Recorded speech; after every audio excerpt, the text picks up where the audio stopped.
Hello, good evening, everyone, and welcome to our tonight's program. Tonight's talks is brought to you by the Malaysia-Singapore region of the Society of Jesus. As published on the internet, the topic is about what is spiritual direction. Before we begin, allow me to introduce myself and our speaker briefly. My name is Brother Jack Lejan of the Society of Jesus, and I am a member of the Malaysia-Singapore region. I am currently staying in the Loyola House of Studies here in the Philippines, finishing my philosophy studies. With us tonight, we are honored to have Ma'am Riza Karasik as our resource speaker. Ma'am Riza is from the Center for Ignatian Spirituality Philippines, or in short, CIS, where she received a training in spiritual direction. She has been associated with CIS Philippines in the last 20 years, serving in various capacities that include retreat giving, spiritual direction, SD supervision, and as a resource person. She is currently CIS Director for Programs and Retreat. Prior to assuming this post and devoting her time more fully in this ministry, she was into teaching as a faculty in mathematics at the LaSalle University here in the Philippines.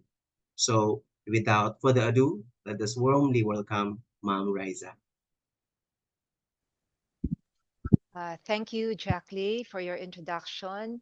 And thank you to Winston and Jackie for inviting me for this evening to give you this talk on what is spiritual direction.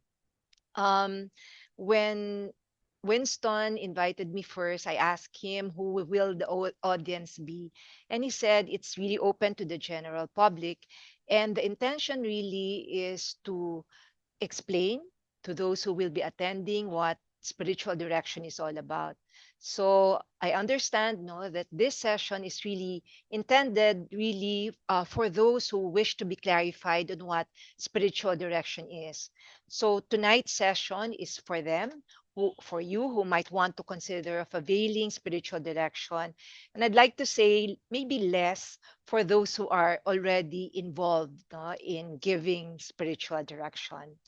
I have made you several references in as I made this presentation, and I'll make mention of those references to you as I move along.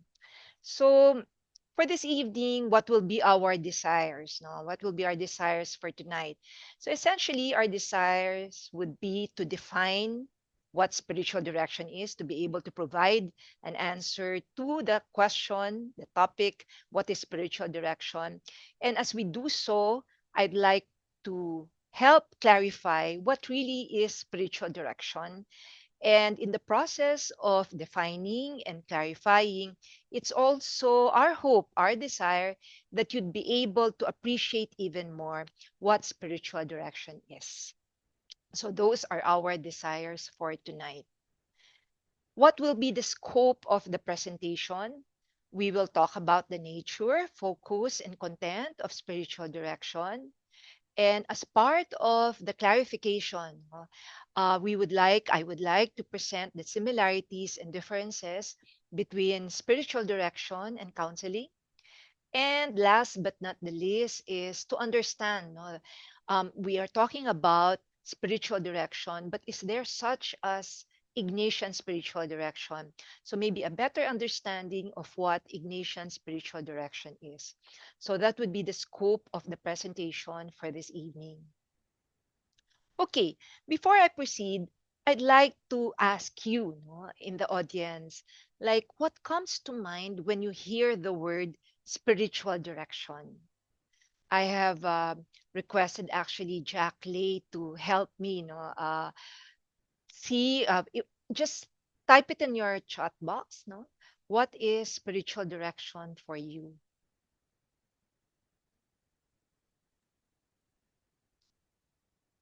Up, sorry. Okay.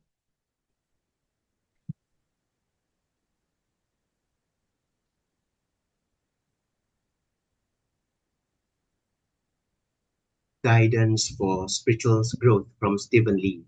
Okay, guidance.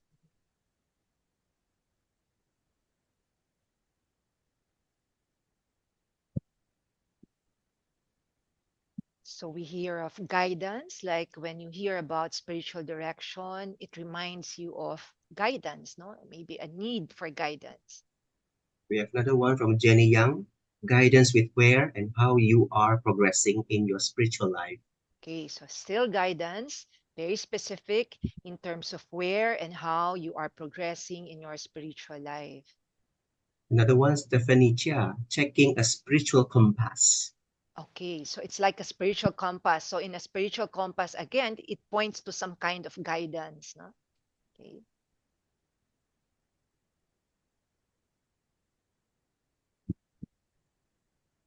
Okay, so far what we are hearing is when you encounter the word spiritual direction, what it connotes, no, what it suggests to you is that of guidance, no.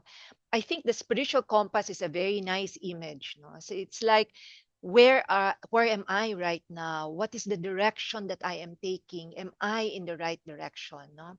So those are the notions that you have about spiritual direction, which is actually not too far. No, it's very much related to what we are discussing for tonight. No? So if we look at the nature, maybe let's begin with the nature of spiritual direction.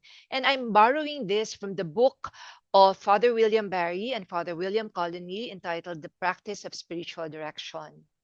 So the two Jesuits, the two Williams said, a spiritual direction is actually a help given by one person to another person, which enables that person to, number one, pay attention to God's personal communication to him or to her, to respond to this personally communicating God, and to grow in intimacy with this God and to live out the consequences of the relationship. So, threefold, no? First is the need to help the person to pay attention to God. It is important because the only way for that person to be able to respond is if the person is able to pay attention to the one who is actually communicating to him. So, and once he is able to respond to this personally communicating God, what is hope also is that person grows in intimacy, no, deepens his relationship with God, and to live out the consequences of that relationship, no, whatever that relationship is or whatever is being asked, no, of that relationship, for that person to be able to live it out. So if we look at the nature, these are the things that we can see, no. First, spiritual direction is a form of help and accompaniment. So it's a form of help and accompaniment. And if we look at spiritual direction, there are two people involved here: the one giving help, the helper or the director, and the one who is seeking for help, who is called the directee. And we can also say, no, if we look at the of spiritual direction, that in a way there is a unique one-to-one relationship that is established when one enters into a spiritual direction. Okay. So we look now into the focus. What is the focus, no, based on the definition that we have seen? The focus is the directee's faith experience. The purpose is to help the directee or the seeker in his relationship with God. And if we take a look at this focus, spiritual direction is concerned with one's unique um, call and relationship to the other, which is God, and the response of that person to this God who he or she has a relationship with, no? So God's unique and personal call to that individual, and the personal and unique response of that individual to the call. And of course, this is premised on a relationship, no? You wouldn't be interested to know what how the other person is calling you if you are not into a relationship. So this is premise on a relationship. You wouldn't be interested to hear, much less to respond to that call if you are not in a relationship. So spiritual direction is very much concerned of this, no? That one is able to recognize this God who is calling him, and in the process, he is able to respond to this God. So you might ask, we have defined spiritual direction. What might a person be looking for in a spiritual direction? Different ways, no? In my many years as director for programs and retreats, when I would see application, let's say for a retreat or request for spiritual direction, there are various reasons why they would want to go on a retreat or why they would want to have a spiritual direction. One is as simple as he would want to establish a more regular prayer life. No? So I'm enrolling in the retreat in daily life because I am not able to pray as regularly. So I would want to establish a regularity in my prayer. So I'd often hear that. Or another reason for wanting to have a retreat or seeking spiritual direction is to deepen my relationship with God. No, I know I am in a relationship with God, but I feel that I need to deepen that relationship with God. And I feel that SD would be helpful. Or another reason is just to renew my connection with God. No, I feel like the past couple of years I have not been in touch with the Lord, and I just want to renew my connection with God. And I would like to stay connected. No? So some would say in the business of the work that I am doing, I would just want to stay connected with God. Other reasons to find direction. No? That's why I like very much that spiritual compass. It's like finding direction. So one may feel so lost, and he would may feel that in a spiritual direction, that's why it's a direction, maybe some kind of direction, some clarity may be given or may be found. To discern the options being presented to me. So some people may be very specific in their reason for wanting to have a spiritual direction. Options are being presented, and the person would want to make the choice in a prayerful manner, or simply to be accompanied by someone in my faith journey. Another reason, I would like to know that I am actually on track. I am on the right track. Another reason that we can see here is to know that I am doing the right thing. um, to know that I am following what God wants for me. So very beautiful reasons, no? To make sense of what is happening to me.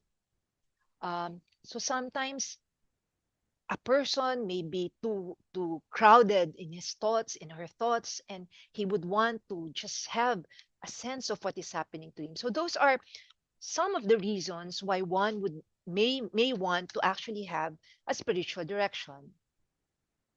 Now, let me share with you this quote from Father Joseph Tetlow. No, this is actually found in his book, no, a very new book that is entitled "Handling on the Fire." So, Father Joseph Tetlow had this to say: "Seekers want direction as they pray their way through complex decisions and interpret their spiritual experiences in the busyness of ordinary life. In Ignatian spiritual direction, they are called to address both prayer and daily living." No? So Father Tetlo is saying that more and more people find the need, no, to attend to oneself. No? In other words, more and more people recognize the need to be helped, and not just in prayer, but also on how to navigate in their lives, no? Be that on the day to day or a life changing decisions, no? So spiritual direction is actually one form of help, no? When a person would want to be guided, spiritual direction is just one form of help. There are various other ways of form of help, no? Counseling is one, psychotherapy is another, a newer one is actually life coaching. So there are different ways of being helped. So that's why Father Tetlo was saying also, in addition, he said, pastoral counseling will help solve their problems, but Ignatian spiritual direction, or specifically Ignatian spiritual direction, will help them discern their own way to find what God means for them to do with every problem. So the primary objective is not to help solve the problem, but to help the person navigate, discern, no? given that problem in terms of helping the person to find, to see what God might be telling that person, how God might be inviting that person through that problem. No? Um, so this leads me to the next. No? So I guess there are, as I've said, there are many forms of help, no, but I'd like to focus on counseling, no, and spiritual direction, because these two are the ones that are actually being interchanged, no. um when I was talking, for example, to one scholastic, he was saying, no, he feels like sometimes people don't know what spiritual direction is all about, no. So parang they're confused, like, is it really counseling that they might need, and maybe not spiritual direction. So what I'll do now is just present to you first the similarities between the two, no, similarities between spiritual direction and counseling. So let's start with the similarities. And this is actually taken from the book of Maureen Conroy, no, from Growing in Love and Freedom. So these are the similarities that have been drawn between the two. Both deal with a person's life experience. So both spiritual direction and counseling deal with a person's life experience. Okay. Another similarity. So if we take a look at the other similarity, both move toward a change in attitudinal change. Both move toward an improved outlook on life, toward inner peace, toward resolution of a crisis or conflict, toward inner healing. Both move forward also to integration and wholeness. So those are the similarities, just two, no? Let's see some more similarities. Both help individuals make a free decision. Both favor gradual and deep change rather than quick and superficial change. That's the reason that why counseling will take a series of sessions. Same thing also with spiritual direction. It's not a one-time thing, no? Series of sessions.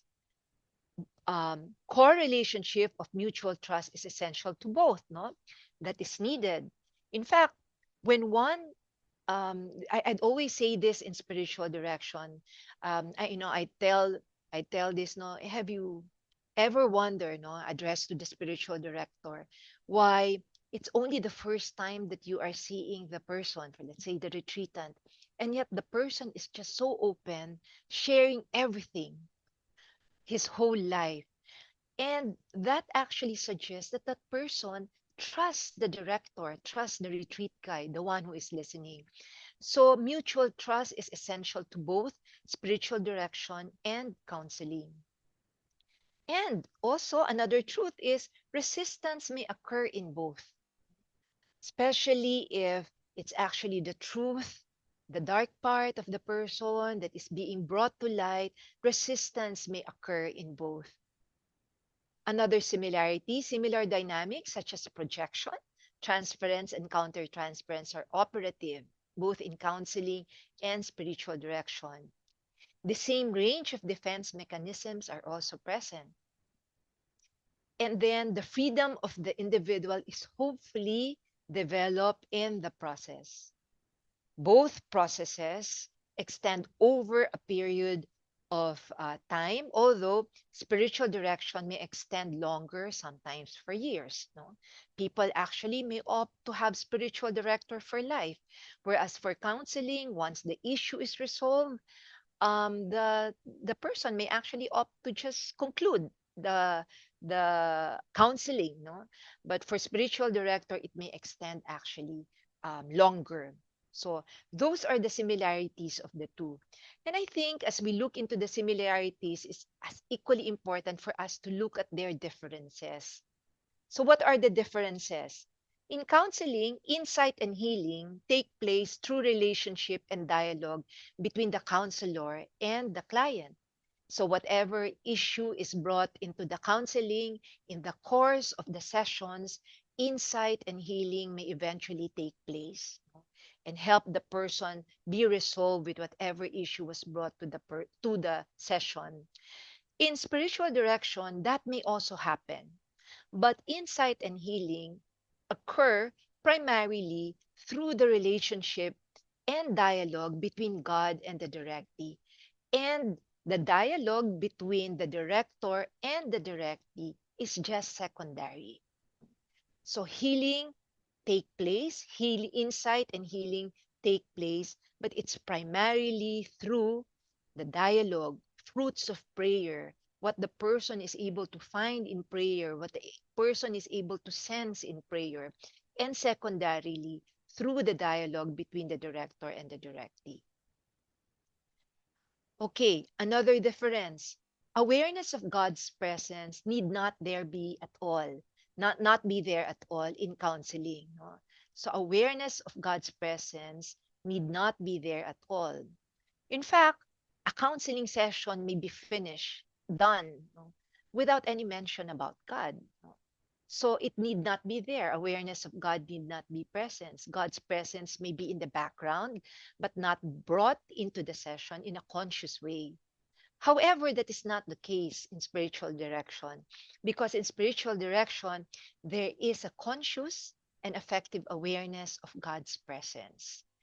And here, no, it's not just helping the person be made aware of the presence of God. Very Ignatian is to help the person stay in that awareness, help the person savor that awareness of God's presence, relish, no, relieve, enter into the experience of God. So this is the second difference between the two. No? And the last difference that we may look into is counseling is more on reflecting upon, talking about feelings and issues and making connections. And mind you, that also happens in spiritual direction. No? People are asked how they are being made to feel. No? So while there is a sharing about feelings, the sharing moves from feelings to noticing, savoring, relieving God's presence. In other words, one is helped to name how he is being made to feel, but we don't stop there in spiritual direction. We help the person articulate the feelings before God and to be attentive to Him. So those are the differences that we are seeing. No? So if we look at the similarities and the differences, what we are seeing here is actually um, it's important also the role of the counselor, both the counselor and the director. No? If we look at that, the helper, of course, very critical the role of the helper. No?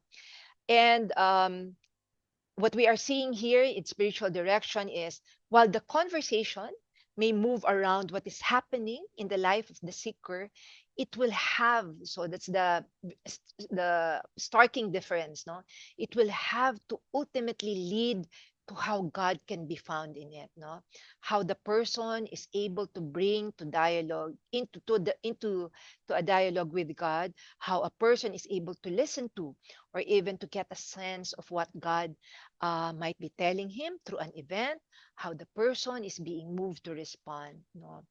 So it's not just about issue, it's not just about how the person is being made to feel, but it's really helping the person see how God is present in the whole experience. No?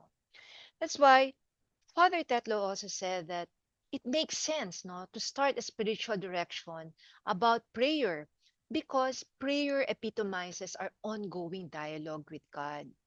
Without attention to prayer, spiritual direction, Father Tetlo says, is just probably counseling, no? Good help, probably mainly problem solving and guided by a different set of norms.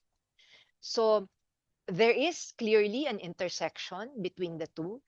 uh, we have seen the similarities between the two, but I think the very important difference that we are seeing here is helping the person make sense of what is happening, and more than making sense of what is happening, helping the person see how God is actually present, how God is possibly communicating to that person. So if we take a look, this is a very good diagram, no, of what um, spiritual direction is. So earlier I was saying there is a unique one-to-one relationship. No, there's a unique one-to-one relationship between the director and the directee.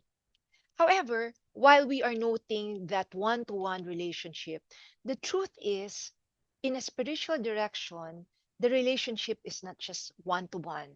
It does not just involve two people, no? The relationship is actually triadic in nature. It's a triad. There is a third person involved in a spiritual direction. So it's not just the two people in the room. We can, of course, be assured that there is another person, and that is, of course, God. So if you look at this illustration, um, the primary conversation is really between God and the directee. So that is what we talk about in spiritual direction. What is happening in the conversation between God and the directee.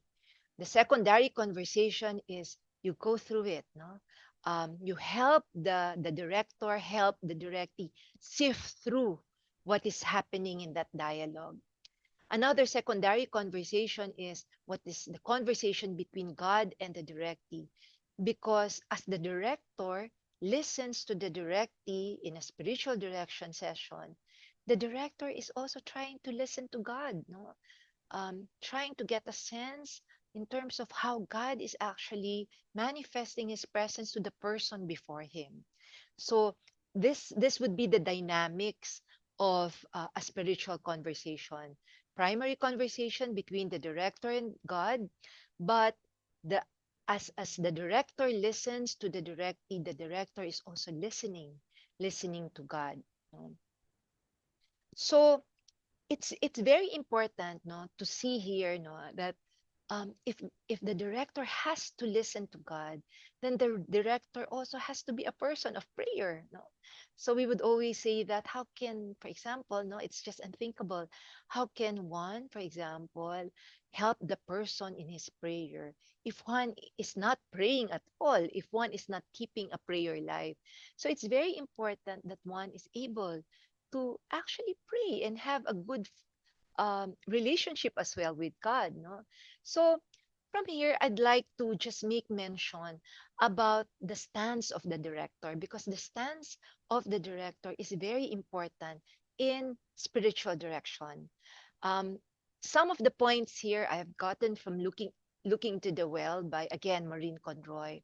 So an important stance of the director: listen in a non-judgmental and accepting way. Um, I think it's very important that in a spiritual direction, the directee is made to feel, the directee feels that he is listened to, that the directee feels that the attention of the director is on him.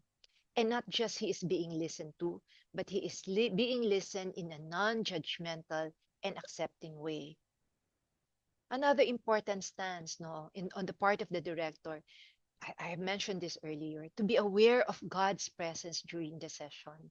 So this is what the illustration showed you earlier, that there is a secondary conversation that is happening, dialogue that is happening, and that is between the director and God, because the director has to be aware of God's presence during the SD session.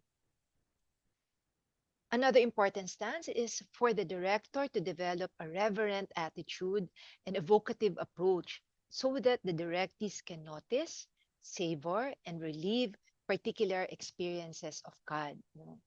So we are only able to listen well if our attitude is that of reverence, respect to the other person who is disclosing, opening his life to us. You are seeing here evocative approach. What does that mean? No, sometimes that's the misnomer. No, it's direction, and some people actually take that seriously. Direction. So I need direction. I need direction from you. You tell me what I have to do. But the truth is, spiritual direction is not that. No, the director helps the person, but the director does not direct in a sense that you dictate or you tell the person this is what you do. That's why the evocative approach here is very important, because you try to draw out from the person. Now, sometimes, even if you have a very good sense already of what is happening to the person, you try to hold back, because what is important is that it comes from the person. So that's why you have to evoke, draw it out from the person. Another important stance on the part of the director is to help, of course, people pray in a personal, effective, and relational way. So it's not just helping the person pray, arrive at insights, realizations, but really helping the person bring those realizations to the affect. No? Help the person see how those realizations are affecting him. Okay, another important stance is give concrete suggestions for prayer based on experience shared. No, in a retreat, if it's an individually guided retreat, this is a very important task on the part of the director. No, because in an individually guided retreat, for example, there are no common points given. The prayer points that are given would be according to the life, according to the prayer of the directee before you. So the director must be able to give concrete suggestions for prayer based on the experience shared. So, in other words, no, if we put this together, directors must help individuals to be attentive to the movements toward and away from God. No?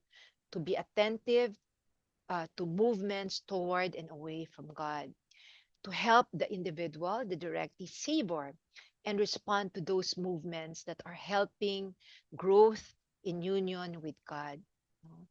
So um, we see here many times, no, in spiritual direction, that the invitation seems to be very clear. The invitation seems to be very clear, but the directee also seems to be not ready yet. So we don't force that. Rather, we just help the person be ready for it. So that's one of the stance that we have, no, as a director. And if there are resistances, blocks and resistances, which we can call counter movements, we also help the directee explore and pack, no, what might be the reason, where they could be coming from, no? Because the blocks and resistances are the ones that may hinder the person from fully encountering the Lord. So that would be the stance. Um, okay, so I'm moving towards the last part of the presentation, and this is understanding Ignatian spiritual direction. So um, there are, as I've said earlier, there are many forms of accompaniment, no? And spiritual direction is just actually one of them, no? But there are also several, many types of spiritual direction, and if we look at it, no, let's just focus on what makes really an Ignatian, spiritual direction Ignatian. So perhaps let's begin by trying to answer first, what makes spirituality Ignatian? No, we would always hear about Ignatian spirituality. The center that I work for is called Center for Ignatian Spirituality. So what makes spirituality Ignatian? So again, allow me to show you these points, very useful points, no, from the book of Father Tetlow. So he says, makes mention of the following. Father Tetlo said, first, Ignatian spirituality is rooted in the spiritual exercises of Saint Ignatius. In a few days, we're celebrating the feast of Saint Ignatius.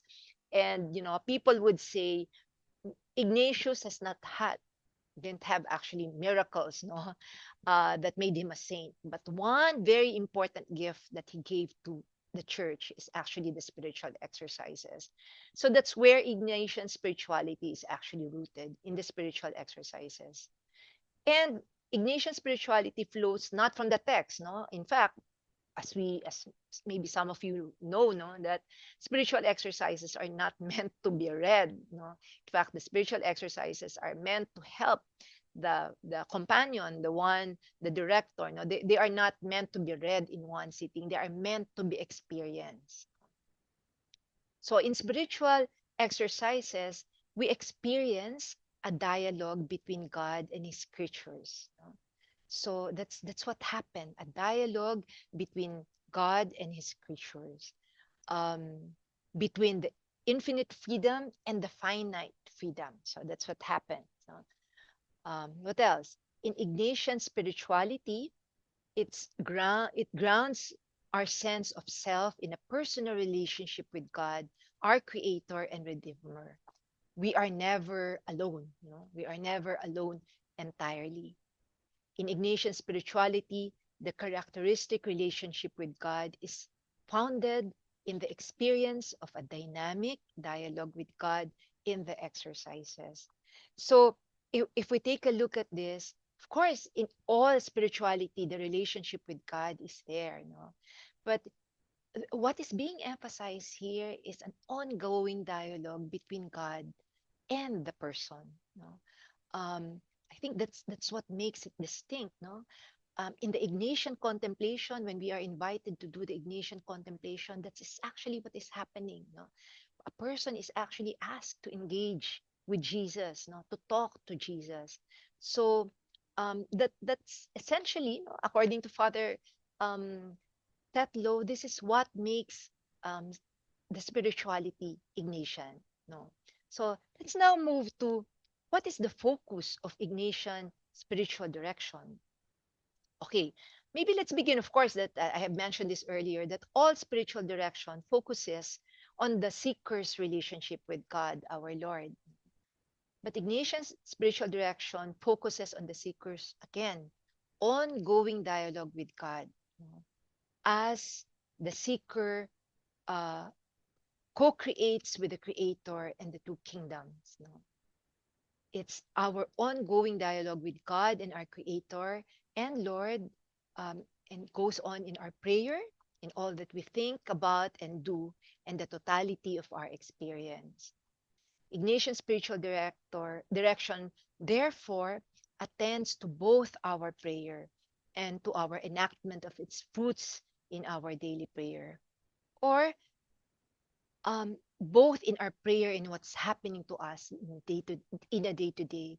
So strengthening and guiding a seeker's ongoing discernment marks Ignatian spiritual direction. No, as we go about our lives, no, um, it happens already that discernment becomes part of us. No, okay. So moving on, you might ask, so essentially, what would be the approach of Ignatian spiritual direction? It is, we would teach this in the center, no? The approach is actually contemplative. What do we mean by contemplative? That is the stance primarily on the director, but also so the stance that is being asked in the directee. So contemplative allows us to quiet ourselves so that we may be able to listen even more, no? To quiet, no? Um, and then when we have that contemplative stance, we are also able to give what we call an unconditional positive regard to the other person. The other approach is evocative. No, as I've said earlier, it's not something that we dictate on the person, rather it's something that we draw out from the person. So it's not uncommon when you have an Ignatian retreat that you would always be asked, so what is happening to you when you are asked, for example, how are you made to feel? No, the director will not stop there. No, the director would even ask, what do you sense, no, in terms of that feelings? What might God be telling you? Or how would you want to express that to God? So you keep on drawing out from the person. But as I've said, we would move to that kind of question because the Ignatian spiritual direction is also incarnational. So we don't just evoke from the person, we help the person see how God is present, how God is incarnate in that experience. I'm actually moving to the last slide, and I think I'm on time. No, I am given about 40 to 45 minutes for this talk. So this is actually my last slide. No, um, The last slide, this is a very familiar tagline, Ignatian tagline for everyone. Finding God in all things. We would always hear that. In other words, we believe that God is present in all things, not just in our prayers, but in our day-to-day experiences. And if God is present, not just in our prayer, but also in our day-to-day experiences, it is vitally important that we are able to notice Him, no? That we are able to notice Him. And many times in our seeking and trying, no, yung one reason, one point, no, na is this really the right? Am I hearing the Lord right? No? So that's oftentimes a question that we would ask ourselves. Did I really hear the Lord right? And many times just sorting it out by ourselves may not be enough. No? Hence, in our seeking and trying to find God in all things, no? Particularly in our everyday life, be it big decisions or just the day-to-day grind of our lives, it would be helpful to be accompanied. It would be helpful to have someone with us to accompany us just to sort things out. And that's where spiritual direction actually comes in. No? And that's really the beauty of the accompaniment that we have. No? Um, Many reasons for wanting to have spiritual direction, but I think it's really helping us, I guess, sharpen our senses, no, somehow sharpen our senses, so that more and more we would be able to notice God, to notice how God is actually working in us, in our lives, how God is actually manifesting His presence to us, how God might be inviting us, how God might be asking us to move forward.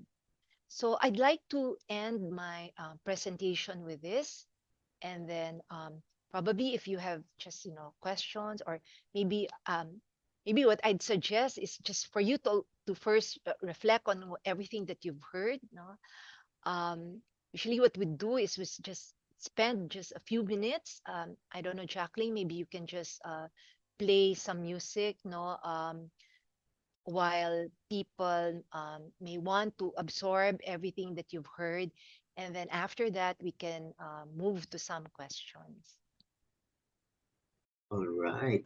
So once again, we thank Ma'am Riza for the session. So now we can open for question and answer. If there's anyone have something to ask or anything maybe you feel something that's striking after you listen to all the uh, talk given, and maybe one word or two word that you think, ah, this is what the key take away home that I can bring home with me, or even you have something you want to clarify, we can do this here as well.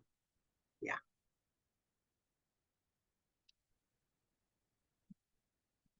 By the way, just now there's this our participant, Matilda.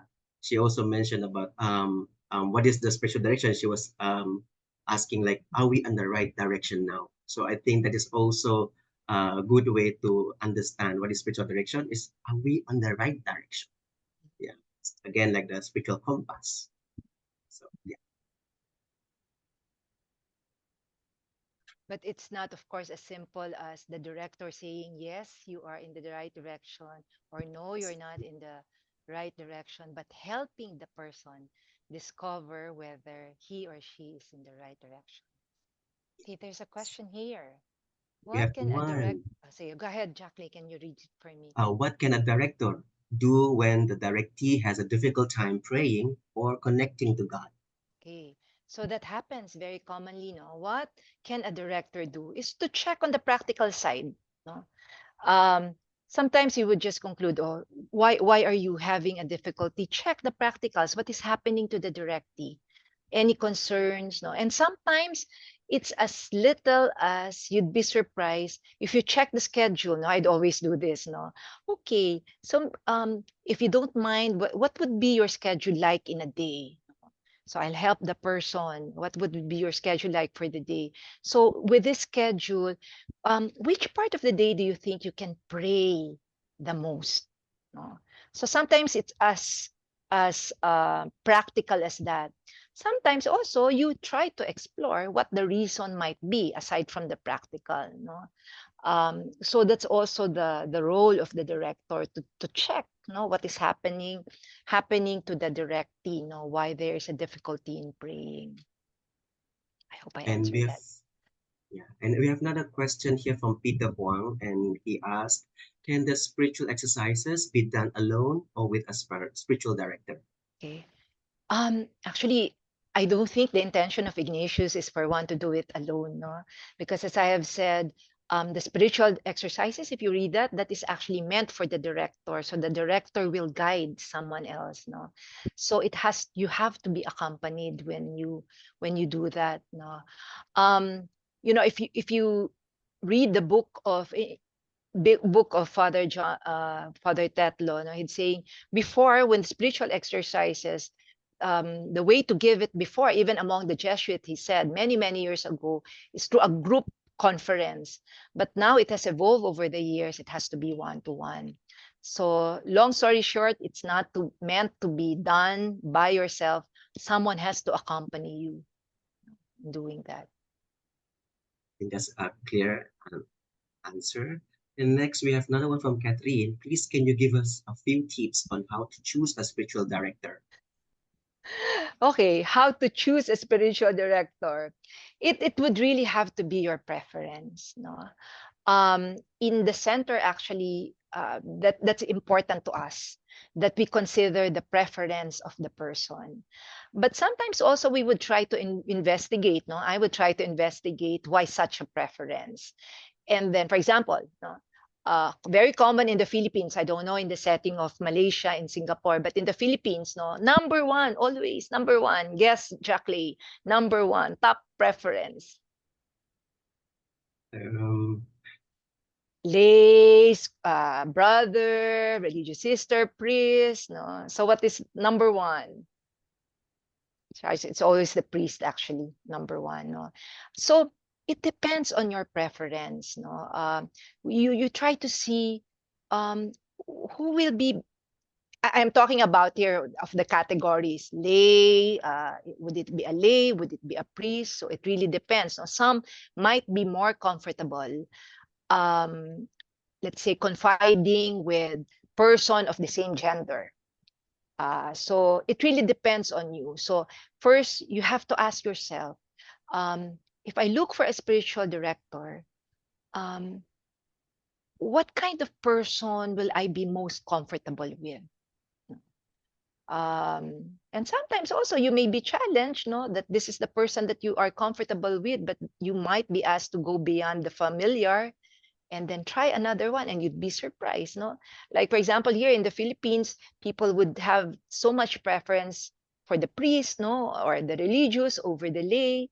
And then when we introduce them actually to the lay, no, and they get to appreciate it actually, no, being accompanied by lay. So check your preference. I think that's one. And then help be clarified also why such a preference. Because in spiritual direction, primary consideration is really always the directive. and we have one more here. How long does spiritual direction last usually? Um, my answer there is it depends, no? If sometimes spiritual direction is done for a specific purpose, for example, discerning, discerning whether I will move to the US or stay in the Philippines. So I will seek a spiritual director for that discernment process. No? And then once a decision is made, okay, I'm done, and maybe that's it.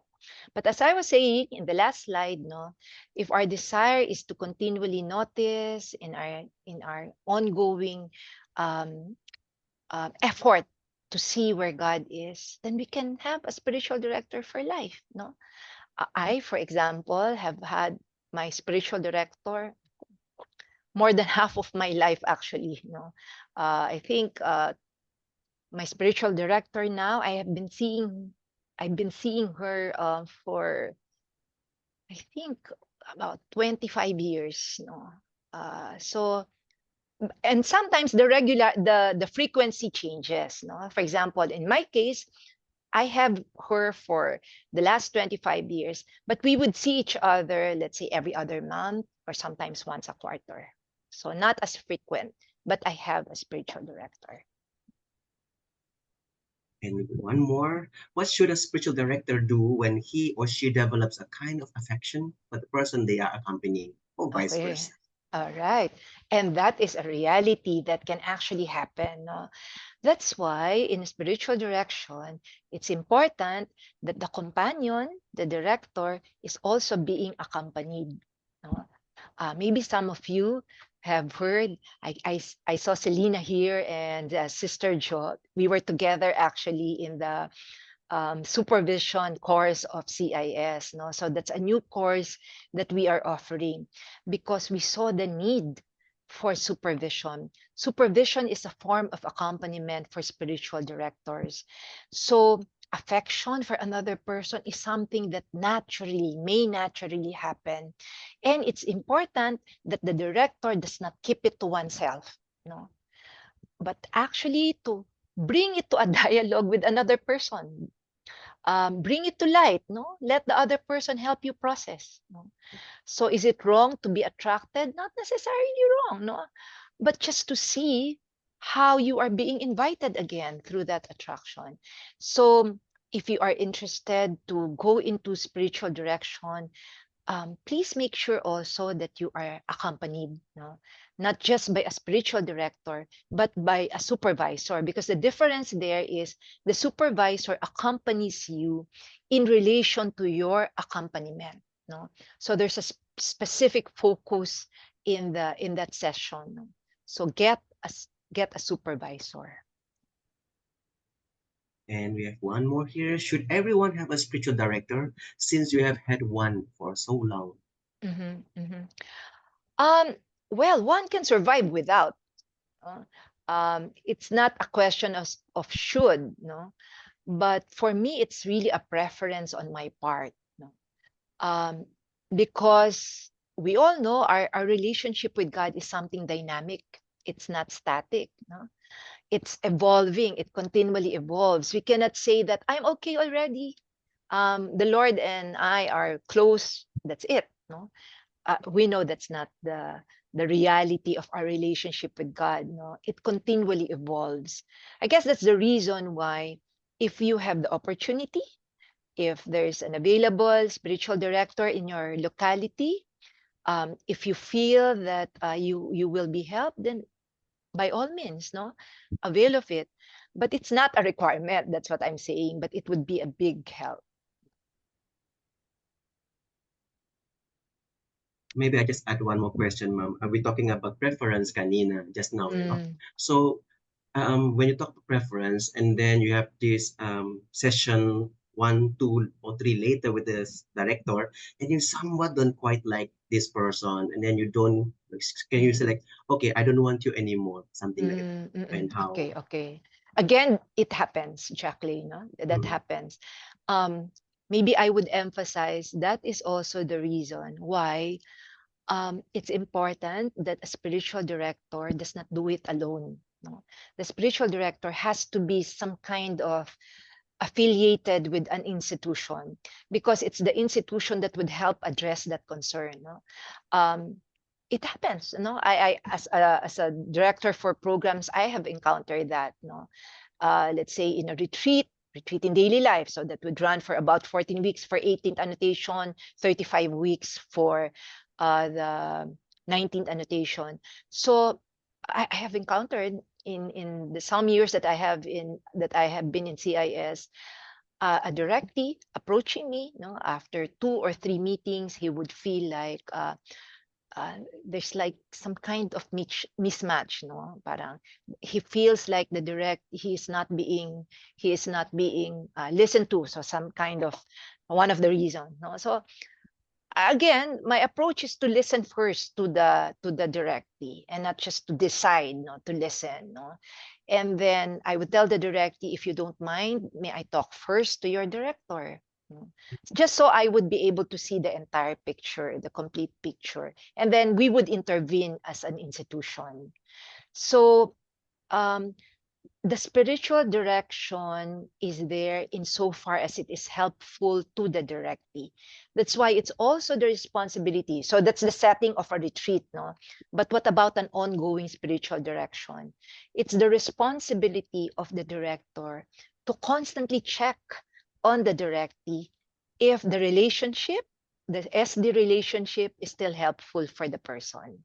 And not to feel bad, no? Not to feel bad if the directee says, I feel like I would be better helped if I move to another person. Now, for example, I have encountered uh, a lay person accompanying a religious person. No? So they were going on for some time, and then at one point, the directee said that at this point, I think I would be most helped if I am accompanied also by a religious, no, maybe certain developments happening in her religious life that she felt another religious would better understand what is happening.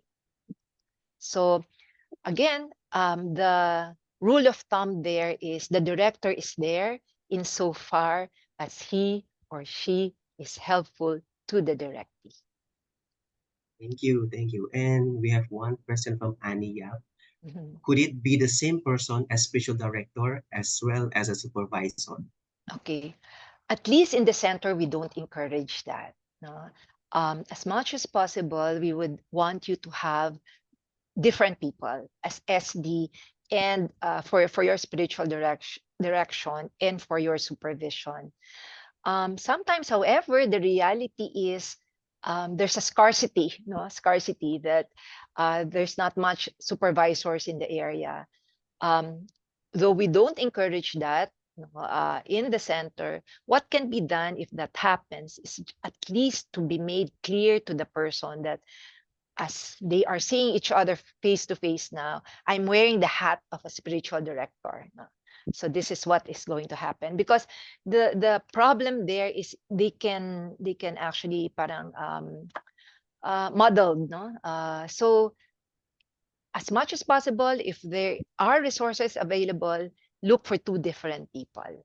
But if there's a scarcity of resources, then just be made clear, no, that you're doing this and this is your hat, no, so there. So it's like Thank multiple roles also, no. If you yes. look at the code of ethics, Mm-mm. the code of ethics would actually say multiple roles possible but difficult, more challenging. One question from Peter Huang, is the need for SD greater than the number of SDs available? Then is the need for SD greater than the number of SDs available? I don't know how to answer that question. I don't have enough data. No, at least again, maybe I can just speak for the center where I am. Um, so far, we are able to attend to the request. No, so in which case, although of course it's very challenging, no, I work around the available associates and apprentices of CIS, but many times when there's a need for more, then I will SOS the Jesuits, those who are not directly involved with CIS but may want to do accompaniment. um I'm not sure if there's more, but so far in our case, we manage actually to provide to those who are to have to our to those who are making requests. I cannot really speak for Malaysia and Singapore, so I'm not very sure about the situation in your respective countries if that is as well true, no? Maybe Jackie, maybe Selena, who is from Selena can give us an idea. But at least that's the situation in the Philippines. No? Another question from Indira. Can I just ask the SD to teach me how to do spiritual exercises? Teach Mm, again. Spiritual exercises is not meant to be taught. No, it's meant really to be experienced. And the SD is not there to teach, but the SD is there to accompany you. experience the spiritual exercises. Okay. And from Jenny Young, can your SD be your regular confessor? Again, that's the multiple role, no, discourage actually, no? That's in fact, even if you take the 30-day retreat, when there's a time there that you would be asked to do a general confession, you're not encouraged actually to make your confession. Dual role, no, because of the dual role. Not impossible. uh if the question is it possible, of course it's not impossible, but there always is some kind of difficulty in dual role. So if it's again possible for you to look for a confessor other than your SD, that would be better. And one more, mom, I think follow-up question from Peter Huang. So is this SD can be done online? Oh, that's the beauty actually of the pandemic. One beauty that the pandemic brought us, no. Before, if your director would move to another country, that necessarily severs the SD relationship because the person is moving to the other country. But because of the what happened in the pandemic, no, online is actually possible. Of course, there are limitations. That's the reality, no. There are limitations. Some people actually would prefer face to face. I personally would prefer face to face. But again, in the absence of resources, then it's better than nothing. So online is possible. Well, this is another question about the availability of these resources. So, Peter Lam, and everyone else, and those who are watching right now, this recording will be made available on Facebook. So, those of you who are not able to attend live, you can watch it later on when it will be available on Facebook. Yes. Yeah, any more question? I think we can still entertain one, two, three. In fact, we still like ample time. Yeah.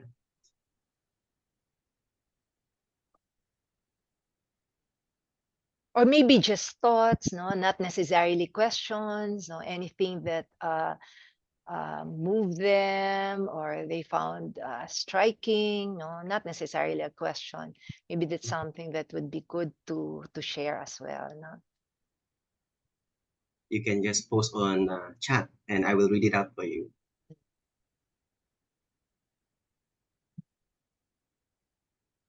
I think I think for me personally, I kind of like the, again, as a reminder, the triadic conversation, mom. That's always very nice image to remember. Ah, it's God eventually, this triadic conversation. So God is like the main and then working both the director and the directee. Mm. That's true.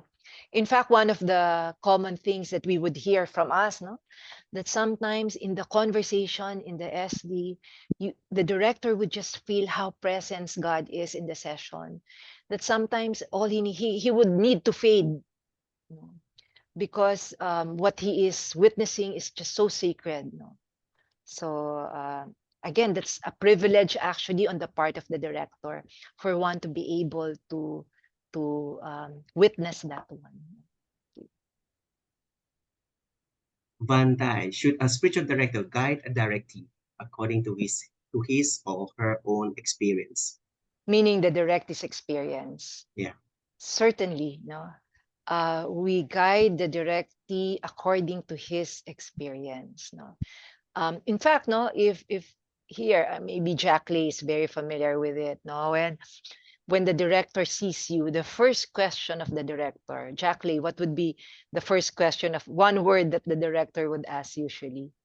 How are you? How are you? No, how are you? Mm. Kumusta in Filipino? No, how are you? That's always the first question because we will take off from there, from where the directee is. No? If you haven't seen the director, typically you don't ask immediately. Let's say you have not seen the directee for 2 months. You don't right away ask the directee, how's your prayer? You always begin with how are you? So with where the directee is. Okay. So Okay. Are we good? Are we good? Maybe if, oh, well, I have one. I have had some psychotherapy counseling and spiritual direction at one period in my life. It was actually very helpful and both complemented each other with my healing. That's true. That's true.